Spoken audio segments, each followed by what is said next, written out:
महाबली, महाबुद्धिमान, महाज्ञानी। लेकिन ऐसा क्या हुआ कि न सिर्फ वो अपने कुल का बल्कि पूरी राक्षस जाति के विनाश का कारण बन गया।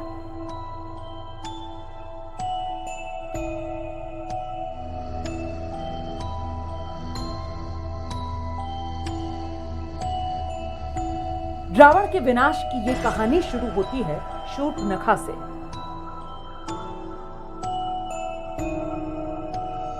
अपनी कपटी करतूतों को छिपाकर राम और लक्ष्मण से बदले की आग में धधकती शूर्पणखा ने रावण के सामने उसके अहंकार को फूंक मारकर जिंदा कर दिया।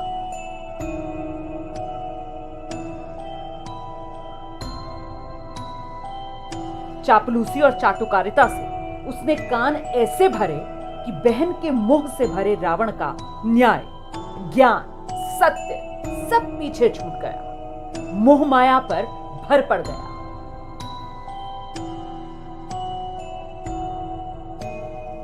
राजा जब कान का कच्चा होता है और आत्ममुग्ध होता है, परिजनों को लेकर मोह से ग्रसित होता है, तो सबसे पहले उसका विवेक मर जाता है। यही रावण की पहली गलती थी।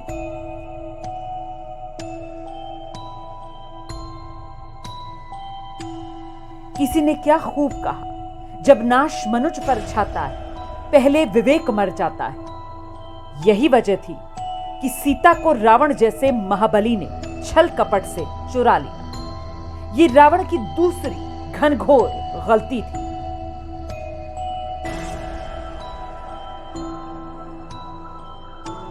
जिसने ताड़का का वध किया, जिसने मारीच और सुबाहु जैसे मायावी राक्षसों का वध किया हो, ऐसे राम और लक्ष्मण को साधारण मानव समझने की भूल, ये रावण की तीसरी गलती थी।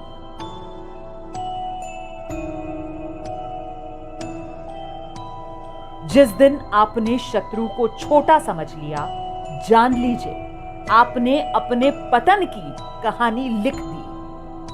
किसी कवि ने क्या खूब कहा कि बच गए हो गर कोई तलवार से तो फूल से काटना पड़ा है, और हर नदी की राह से चट्टान को हटना पड़ा है।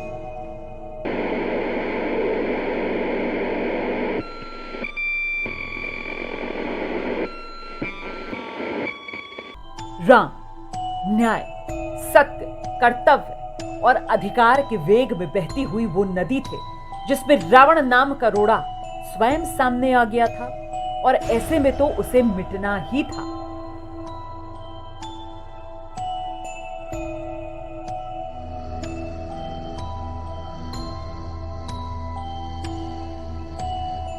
रावण को तब भी समझ नहीं आया जब हनुमान जैसे वानर ने समुद्र को पार किया, लंकिनी को मार गिराया। वानर के हाथों उसका पुत्र अक्षय कुमार मारा गया, जिसने मेघनाद के ब्रह्मास्त्र को झेल लिया,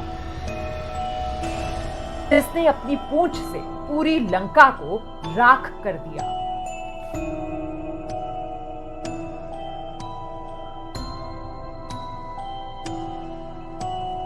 उसके बाद भी हनुमान ने रावण को कहा, अब भी मौका है, माफी मांग लो, बच जाओगे। ये रावण की चौथी गलती थी कि हनुमान जी की सलाह को उसने अपनी झूठी शान से जोड़ दिया, अन्याय की मदहोशी में अपनी सारी समझ की बलि चढ़ा दी।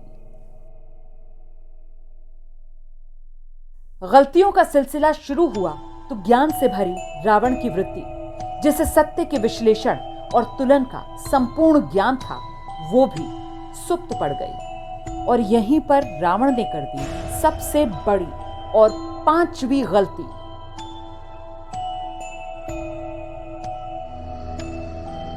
अपने भाई विभीषण को त्याग दिया। फिर तो घर का भेदी लंका ढाए, आपने सुना ही होगा।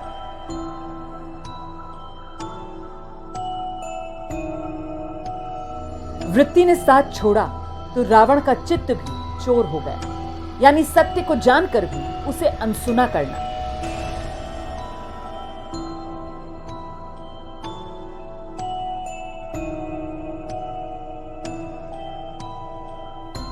अंगद ने भी समझाया, पुत्र मेघनाद ने भी कहा, आप गलत हैं, तो रावण ने इंद्र के हराने वाले को कायर कह दिया।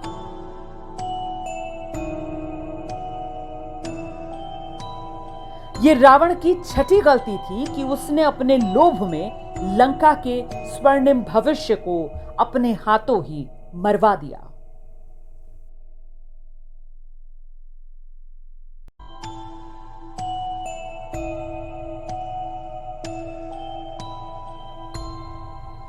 सातवीं गलती ये कि उसने अब की बार अपनी बुद्धि की हत्या कर दी। कुंभकर्ण जैसे महाप्रतापी की निद्रा भंग कर दी। अनिद्रा की स्थिति में युद्ध में उतरा कुंभकर्ण भी भाई के मुंह में मारा गया।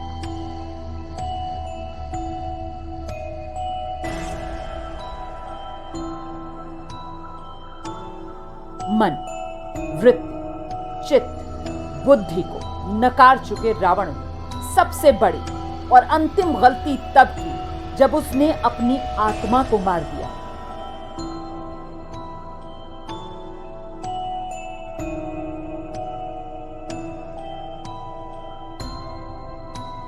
जिस आत्मज्ञान के लिए रावण ने शिव को प्रसन्न किया था, उस आत्मज्ञान को जब उसकी पत्नी मंदोदरी ने जागृत करने की कोशिश की तो मंदोदरी को ही मंद बुद्धि ठहरा दिया।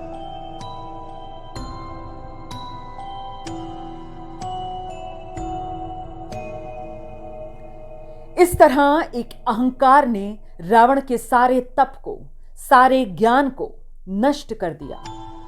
अब राम के सामने रावण का साधारण शरीर जूझ रहा था अपने अस्तित्व को बचाने के लिए। सृष्टि का नियम है, शरीर तो मरता ही है। बिना आत्मा के शरीर को मारना राम के लिए अब सिर्फ एक औपचारिकता भर थी।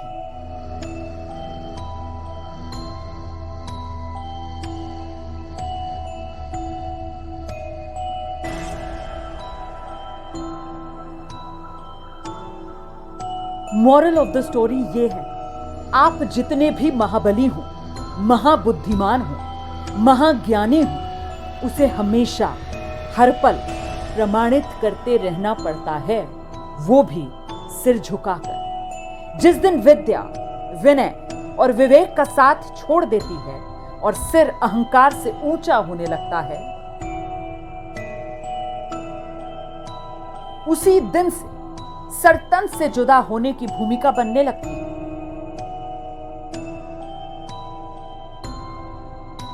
फिर तो रावण के 10 शीश से थे, एक एक करके सब कट गए, एक भी नहीं बचा। बचा है तो सिर्फ राम का नाम, क्योंकि रावण को मारने के बाद भी राम ने विनम्रता नहीं छोड़ी। विनम्रता के सामने अहंकार कभी नहीं टिका। फिर रावण कैसे टिकता?